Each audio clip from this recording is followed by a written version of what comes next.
Hello everyone, it's Monkey here. Today I'm gonna review Glorious Model O2 Pro and compare it to my other mice like Roccat Pro Air and Glorious Model O2. I hope you guys enjoyed the video.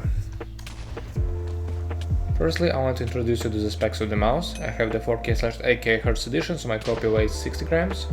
However, you can get the 1K version for $100, which is like $30 cheaper than the 4K version. And 1K version, how I remember, weighs like 57 grams, so if weight matters that much to you and you don't want to lose $30, I recommend you to go with the regular version. This mouse uses Glorious BAMF 2.0 sensor on 26,000 dpi. Sensor was shaky and unresponsive in the start, but it fixed after I downloaded fresh firmware. Build quality is good, no creaking whatsoever, and it feels like a brick, so Glorious made a good job here. Switches are Glorious optical switches made with collaboration with Hale. Switches are quite loud, they feel sharp and have more tactile feedback than Rockat's Titan switch. RIP Roccat, by the way. But this switch is a little bit mushy in the end, like all optical switches. However, it's the closest optical switch to mechanical switch that I have ever used. So I think Glorious made a good job, but this switch has a big problem and I'm going to talk about that later. This mice is wireless and battery life is very good, especially compared to the Model O wireless, which was my previous mice before I got the O2 Pro.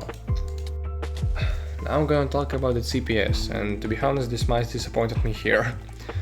On normal clicking I'm getting averagely 9 CPS, but sometimes I get up to 10. For jitter clicking it's a great mouse. I'm able to achieve 14 CPS without any problem, even though I'm not jitter clicker. Butterfly click disappointed me the most. I got this mice after my Model O, and on Model O I was able to achieve 20 to 22 CPS pretty easily. But on Model O2 Pro, butterfly clicking feels catastrophic because I can't get more than 16 to 17. But left mouse button on O2 Pro is good. It's still as good as it was on Model O, and I get 19 CPS consistently. But I don't know why it's so hard to butterfly click on this mouse, maybe because the switches in the end have a really mushy feeling. It's just harder to press it down completely. But, well, I think this is the thing that you should consider. And about drag click, well, it doesn't drag click at all. So before I leave you with the sound test, I want to tell you about the problem that I got with this mice. In the start, this mice didn't want to double click at all, so I changed the way that I grabbed the mice and it caused me carpal tunnel or RSI.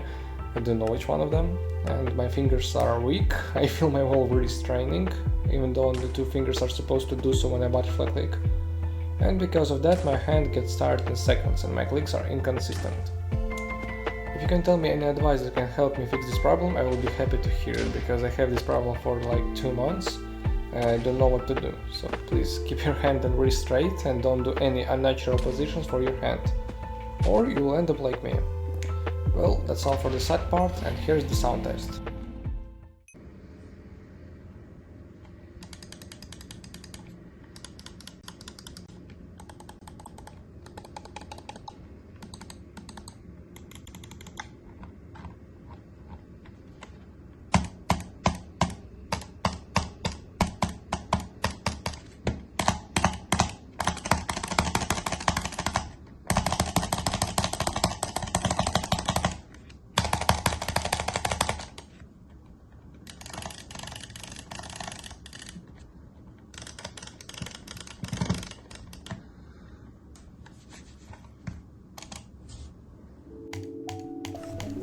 Now it's time for my complete review of this mice. For $100 or $130, you can get a mice with good features, familiar Model O shape, but you will get a lot of things that are not imported for Minecraft. This mice has a better build quality than Model O or Kone Pro Air, but worse compared to the regular O2, which feels better in almost every way, especially the switches and shape. If you're a fan of Model O, you should consider getting this mice if the CPS doesn't matter to you. But I recommend you to get this mice only if you're an experienced butterfly clicker, or you can end up like me with a carpal tunnel or RSI. But I personally would recommend you to get the Model O2 because it feels better, has RGB, it can decently drag click, up to 35 CPS in my hands. and it's just more satisfying to use. I might review Model O or Kone Pro Air next, so stay tuned for that and subscribe, leave a like to support my small channel, and I hope you enjoyed the video. Bye!